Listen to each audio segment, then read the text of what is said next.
Dwight Eisenhower said, "In the councils of government, we must guard against the acquisition of unwarranted influence, whether sought or unsought, by the military-industrial complex. The potential for the disastrous rise of misplaced power exists and will persist." He also said, "Every gun that is made, every warship launched, every rocket fired signifies, in final sense, a theft from those who hunger and are not fed, those who are cold and not clothed." Probably one of the first people to coin the phrase industrial complex in a negative light.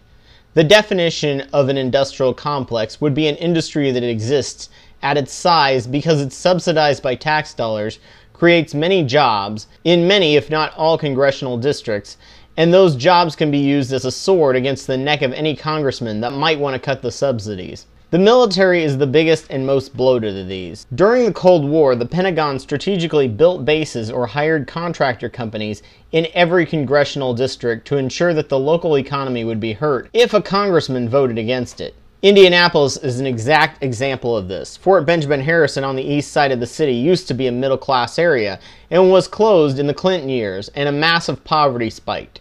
Nothing was put in its place to replace these jobs.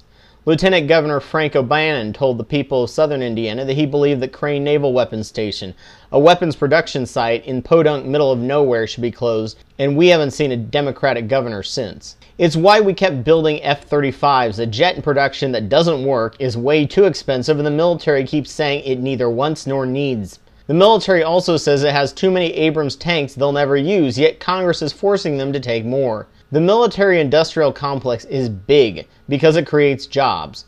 Now the current Pentagon leaders are looking to cut spending and reduce its size in hopes that it will reduce the temptation to use the military for another Iraq or Afghanistan, and is finding it very hard politically to do so. Too many jobs are on the line. In the 1920s, prohibition in rural areas worked great because everyone knew their neighbors, and if you caught someone drinking, you ratted them out and got them arrested. However, in cities it was an utter failure because although it was the constitutional law, the government provided hardly any money for more police to enforce it. When the 60s came around and people started freaking out about the hippies and their drugs, the drug prohibitionists learned from their mistakes and ensured there was plenty of funding for it, creating more jobs. Tough on crime laws require prison industrial complexes. These are more state-based and less nationwide based, but then privatization came in and corporates built private prisons. They gained lobbyists and used similar strategies on jobs and pushing harsher sentences, and now we have a larger percentage of our population in prison than any other nation. On top of this, for-profit prisons have shown to do things that create psychological harm, such as frequent use of solitary, ensuring they do not have the social skills and mental adjustment needed to get jobs and control themselves once they get out. There is a big incentive to get more repeat customers in the private prisons.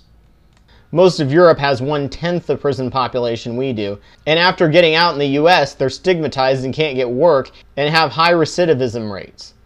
Education shows a much higher impact on crime than imprisonment, and a lot of violence and ruined lives, but other than teaching to the test companies, which have huge lobbying groups, public education barely has enough money to keep the class sizes to a reasonable level, much less hire lobbyists. As John Green says, "Let me explain to you why I like to pay taxes for schools, even though I personally don't have kids in school. I don't like living in a country with a bunch of stupid people." Education is of course long-term and doesn't create a lot of jobs in the short term, and sadly maintenance is never as politically sexy as our crumbling infrastructure shows. Energy is a huge industrial complex, and jobs as well as costs to the consumers are always touted, even when cutting air pollution actually saves everyone a lot more money than it costs because of less asthma attacks and early death and other expensive medical bills. Jobs created from oil are so important to congressmen that they will often swallow and promote the misinformation of science when it comes to pollution and climate change. Cutting energy subsidies or restricting drilling in central areas always bring up cries of job cuts. We at this point have no way of knowing the chemical composition of fracking water used, but if you oppose fracking, you oppose jobs. Agriculture is no longer the small farmer you usually think of, but giant factory farms with huge subsidies, especially for shelf-stable crops like corn, soy, and wheat, which are great in small amounts but are one of the key ingredients to obesity. Vegetables and fruit are classified by the FDA as specialty crops, which should be our staple, and grains a supplement, not the other way around. Anytime subsidies are threatened to be cut, people scream jobs.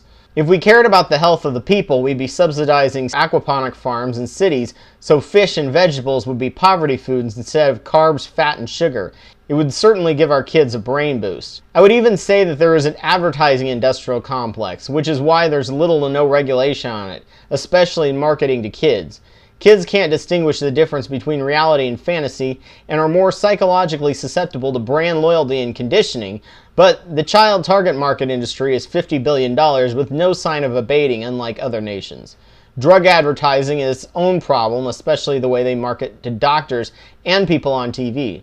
Drug companies are considered to be an industrial complex, but their profits are tiny by comparison to other complexes, and when subsidies for certain research projects is threatened to be cut, very few scream jobs.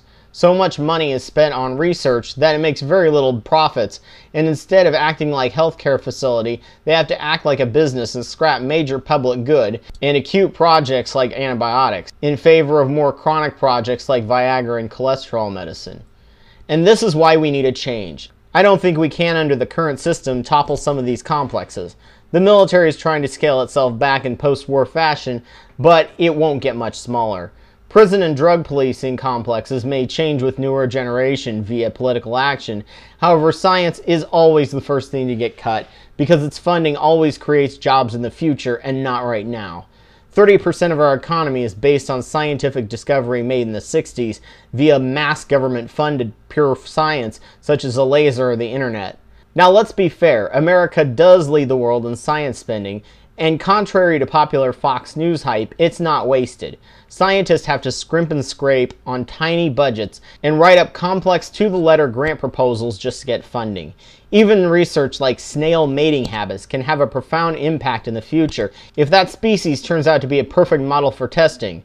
Knowing how to breed it is essential if one needs to study the secretion that can be used in medicine, or a trait can be used in biomimicry, or that snail turned out to be a great food source for people in third world countries. The thing is, we don't know, and no company is going to take that risk on the thousands of other fiscally useless pieces of data collected to find that one piece that's insanely lucrative. In fact, it would be considered playing the lottery and going bankrupt very quickly.